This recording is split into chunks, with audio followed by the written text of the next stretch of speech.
이번 주 토요일부터는 입국할 때 코로나19 음성 확인서를 내지 않아도 됩니다. 또 이번 추석 연휴에는 고속도로 통행료가 면제되고 휴게소나 버스, 또 철도에서 실내 취식이 허용됩니다. 취재기자 연결합니다. 신현준 기자. 네, 신현주입니다.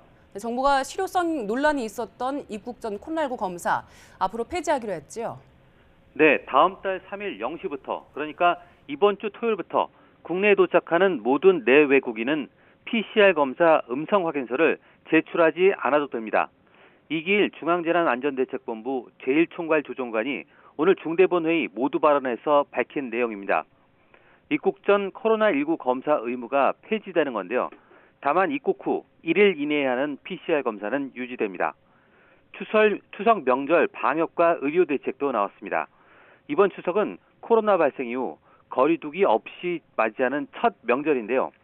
먼저 연휴 나흘 동안 전국 고속도로에서 모든 차량의 통행료가 면제됩니다. 가족 모임이나 방문에는 따로 제한이 없고 휴게소나 버스, 철도에서 실내 취식도 허용합니다.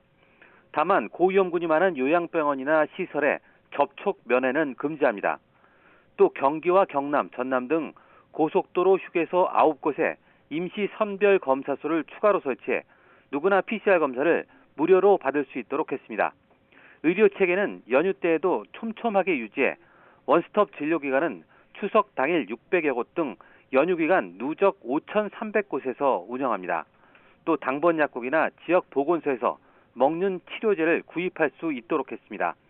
개량 백신 접종 계획도 공개됐는데요. BA5 변이에 더 효과적으로 대응할 수 있도록 BA1 대응 2가 백신을 4분기에 도입해 고위험군에 우선 접종한다는 겁니다. 2차 접종 이상 완료한 성인도 접종이 가능합니다. 또 국내 기업인 SK바이오사이언스가 개발한 스카이코비원 백신도 내일부터 사전 예약을 시작해 다음 달 5일부터는 당일 방문과 접종이, 13일부터는 예약 접종이 이뤄집니다. 중대본은 스카이코비원 백신이 기존 백신보다 중항체 값은 2.9배 높고 이상 반응도 대부분 미미하다며 성인 가운데 아직 접종을 안 한 사람에는 국산 백신 접종을 권한다고 설명했습니다. 네, 오늘 코로나 신규 확진자는 얼마나 나왔습니까? 네, 오늘 0시 기준 코로나19 신규 환자는 10만 3,961명입니다. 하루 전보다 11,000명 넘게 줄었지만 이틀 연속 10만 명 이상입니다.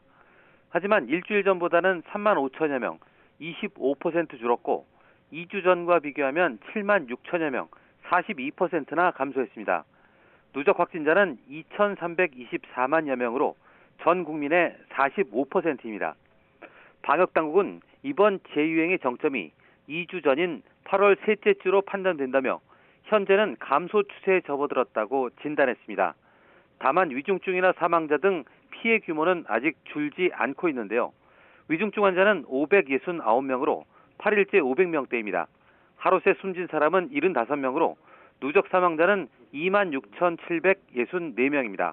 지금까지 사회 2부에서 YTN 신현주입니다.